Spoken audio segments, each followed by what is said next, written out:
The festive air kill that we can talk about.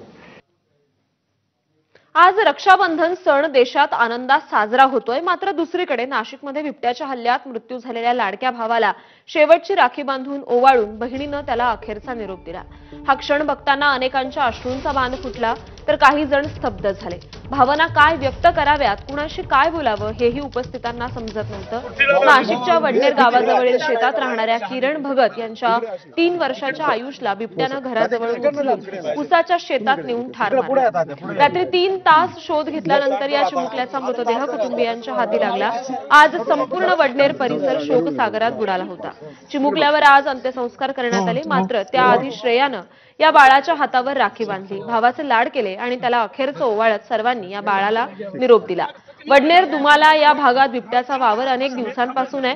नागरिकांनी अनेक वेळा पिंजरा लावून बिबट्याचा बंदोबस्त करण्याची मागणी केली, मात्र बिबट्या जेरबंद होत नाहीये। वन विभागानं लक्ष घातलं असतं तर मुलाचे प्राण वाचले असते, अशी भावना व्यक्त होतीये।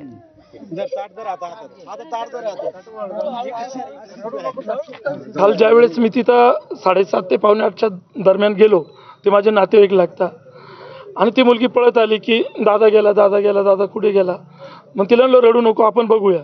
खूप वेळेस बघितल्यानंतर ती पुन्हा आली आणि म्हणे की तो बोलला होता की तू मला सकाळी राखी बांधशील का, तू मला राखी बांध, मी तुला गिफ्ट देईल।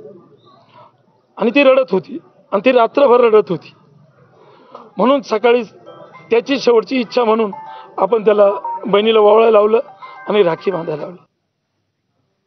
राखी पौर्णिमेचा सण म्हटलं की बहीण भावाच्या प्रेमाला उधाण येतं। बहीण रक्ताच्या नात्याची असो की मांडलेली,